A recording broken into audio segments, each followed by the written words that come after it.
नमस्कार, मैं अमित और आप देख रहे हैं आंखें न्यूज 24। आइए नजर डालते हैं आज के महत्वपूर्ण खबरों पर। बिहार ने रचा इतिहास, देश में पहली बार 3 ट्रांसजेंडर बने दरोगा, सीएम नीतीश ने दिया नियुक्ति पत्र। अरेरा सांसद प्रदीप सिंह के बयान पर मचा बवाल। चिराग पासवान ने कहा गांधी मैदान से होगी चुनावी शंखनाद। भाजपा ने कहा झारखंड की सरकार में लूट खसोट चरम पर।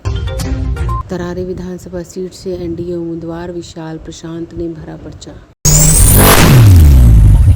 नमस्कार, मैं अमित और आप देख रहे हैं आंखें न्यूज 24। पुलिस स्मृति दिवस पर बिहार ने इतिहास रच दिया है। देश में पहली बार 3 ट्रांसजेंडर दरोगा बने हैं। बता दें कि मुख्यमंत्री नीतीश कुमार ने 1239 नव चयनित दरोगा को नियुक्ति पत्र सौंपा, जिसमें 3 ट्रांसजेंडर भी शामिल है, जिसमें 2 ट्रांसमैन रोनित झा और बंटी कुमार है, जबकि एक ट्रांसवुमन मानवी मधु कश्यप है। देश में बिहार पहला राज्य बन गया है जहां ट्रांसजेंडर बिहार पुलिस में दरोगा के पद पर भर्ती हुए हैं। बता दें कि बापू सभागार में आयोजित इस कार्यक्रम में मुख्यमंत्री नीतीश कुमार, दोनों डिप्टी सीएम सम्राट चौधरी और विजय कुमार सिन्हा और डीजीपी आलोक राज और गृह विभाग के प्रधान सचिव अरविंद कुमार चौधरी मौजूद रहे। वहीं इस कार्यक्रम में 794 पुरुष, 442 महिला और 3 ट्रांसजेंडर समेत 1239 नवनियुक्त पुलिस अवर निरीक्षकों को नियुक्ति पत्र प्रमाण पत्र बांटे गए, जिसका आयोजन बापू सभागार में किया गया।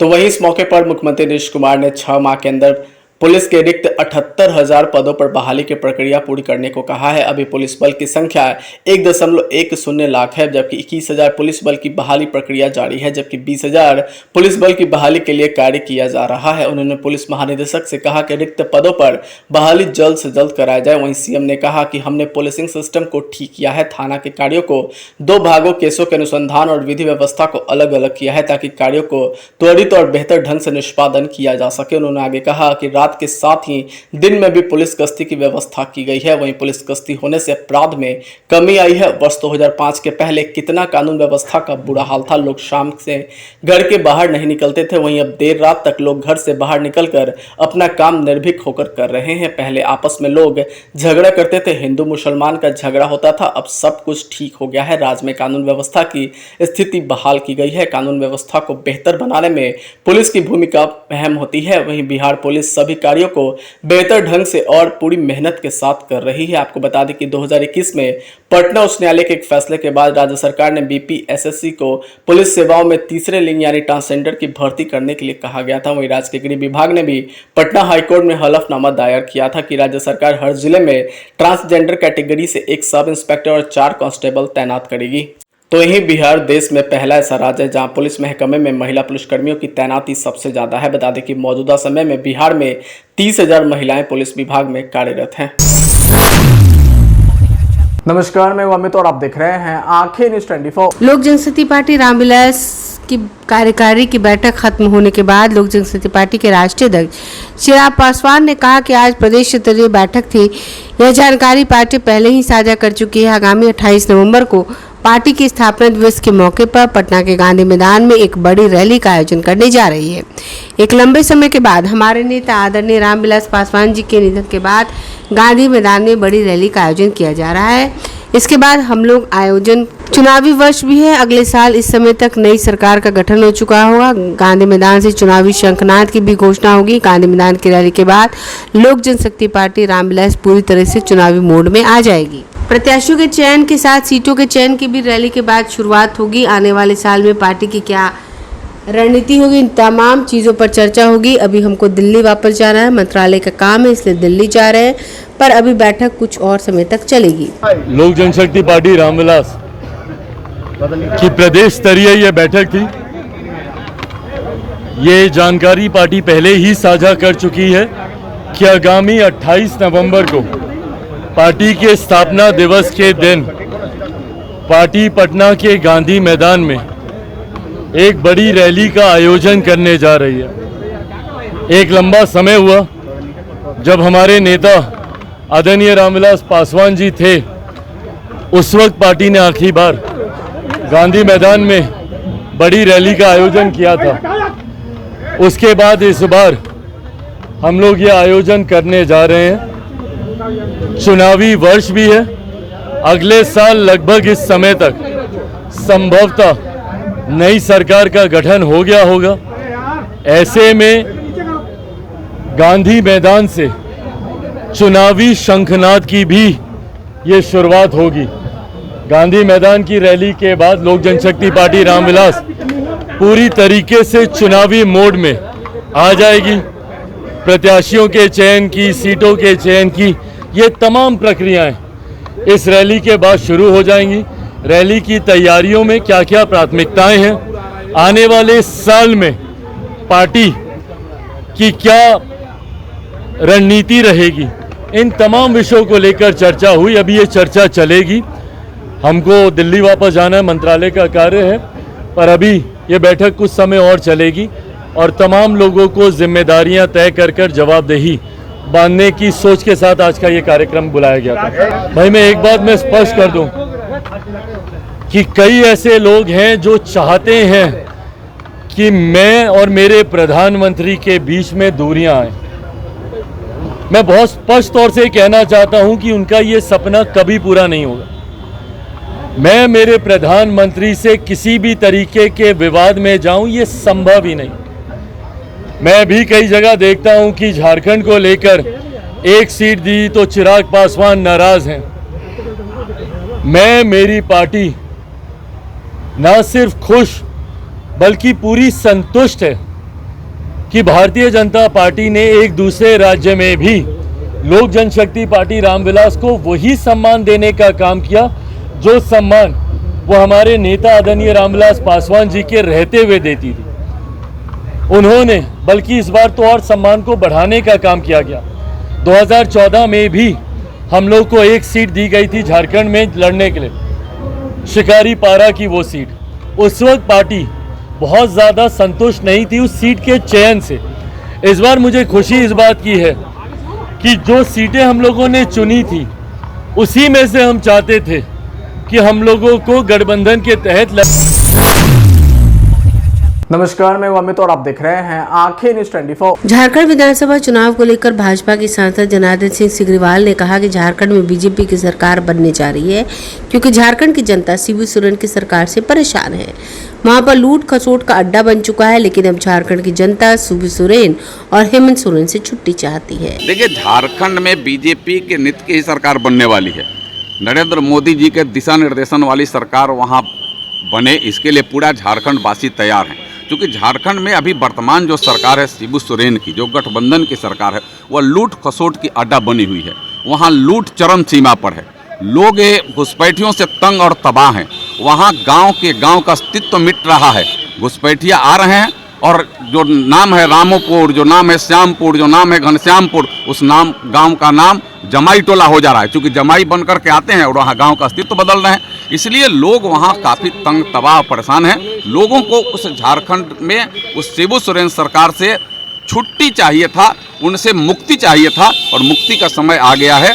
जो 13 नवंबर है और 20 नवंबर है, जो लोग वोट करेंगे बीजेपी और एनडीए के समर्थन में, और वहाँ नरेंद्र मोदी जी के दिशा निर्देशन पर चलने वाली फिर से डबल इंजन की सरकार बनेगी और विकसित झारखंड होगा। घुसपैठियों का आना जाना बंद होगा और जो होंगे भी उसको उखाड़ करके बाहर भगाने का काम या बीजेपी की सरकार करेगी। 4 सीटों पर जो चुनाव होने वाले 4 के 4 हम जीतेंगे। यहाँ की आप सबके मन में विश्वास नरेंद्र मोदी पर और नीतीश कुमार पर है। सब चाहते हैं कि नरेंद्र मोदी जी के दिशा निर्देशन पर चलने वाले नीतीश कुमार के नेतृत्व में जो यह सरकार चल रही है, एनडीए की सरकार, वह चाहते हैं कि सब उनके समर्थन में हम अपना साथ सहयोग दें। इसलिए बिहार के भी 4 की 4 सीटें हम जीतेंगे।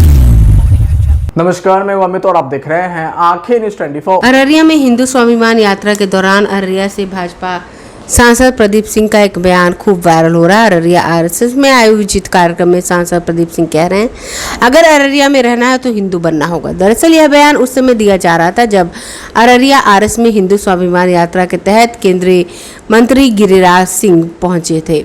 इस वायरल बयान में सांसद प्रदीप सिंह कह रहे हैं, खुद को हिंदू बोलने में भला कैसी शर्म। इसके आगे वह बोलते हैं, हम तो कहते हैं अगर अररिया में रहना है तो हिंदू बनना होगा। जब बेटा बेटी का शादी करना हो तब जात पात खोज लीजिए, लेकिन जब हिंदुओं की एकजुटता की बात हो तो पहले हिंदू बनिए, बाद में जाति को ढूंढिए। सांसद प्रदीप सिंह के बयान को लोग सोशल मीडिया पर काफी ट्रोल कर रहे हैं। कोई बोलता है कि हम सिख और मुसलमान हैं, हमको हिंदू करने में क्या शर्म है? हम लोग कहते हैं इलेक्शन में भी कि अररिया में रहना है तो हिंदू बनना होगा,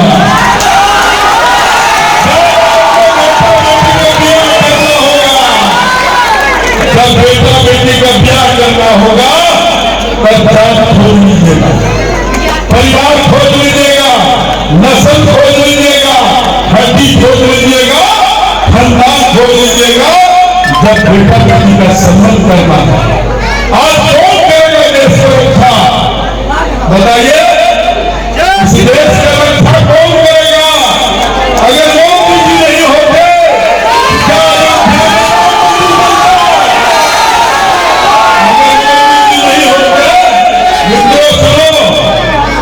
वोट से देश का दिशा और दशा तय होता है, वोट से देश का तकदीर और तस्वीर बदलता है।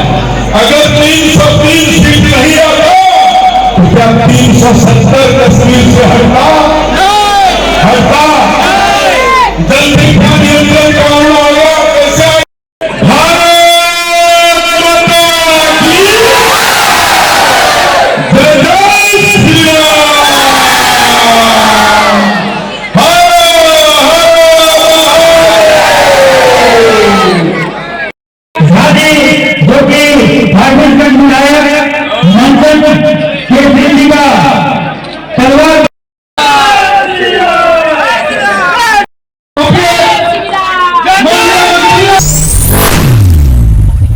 नमस्कार, मैं अमित और आप देख रहे हैं आंखें न्यूज 24। विशाल प्रशांत तरारी विधानसभा सीट से एनडीए के उम्मीदवार के तौर पर पीरो अनुमंडल कार्यालय में नामांकन कराया। मौके पर काफी संख्या में एनडीए के नेता, कार्यकर्ता और स्थानीय लोग मौजूद थे। तरारी विधानसभा उपचुनाव के लिए राष्ट्रीय जनतांत्रिक गठबंधन समर्थित भाजपा प्रत्याशी विशाल प्रशांत जी का नामांकन हुआ।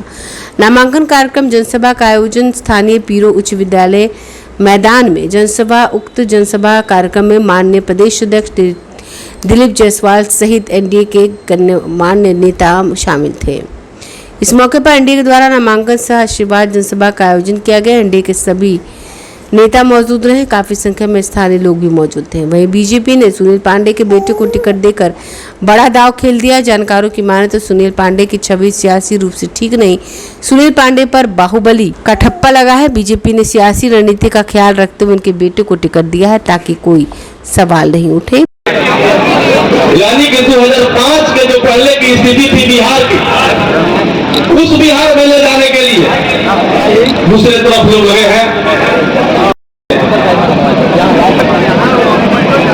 जो हम सभी इस मकसद से एकत्रित हुए हैं, आए हैं, ये सब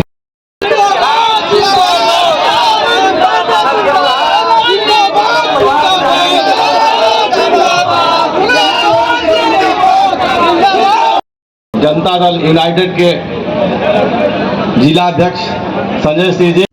अगर आप भी अपने दुकान, प्रतिष्ठान, school, college, coaching centre, restaurant, cafe का विज्ञापन देना चाहते हैं, वो भी किफायती दर पर, तो आंखें न्यूज 24 लेकर आया है आपके लिए एक सुनहरा मौका। आंखें न्यूज 24 न्यूज पोर्टल की दुनिया में बिहार का सबसे उभरता हुआ चैनल, जहां बिहार झारखंड से जुड़े तमाम बड़ी खबरें देखने को मिलती है। तो देर किस बात की, आज भी जुड़े आंखें न्यूज 24 के साथ। संपर्क करें हमारे व्हाट्सएप नंबर 8935876430 पर। क्या आप पत्रकारिता के क्षेत्र में अपना कैरियर बनाना चाहते हैं? तो आज ही royal Ashoka institute of mass communication and journalism में अपनी जगह सुनिश्चित करें।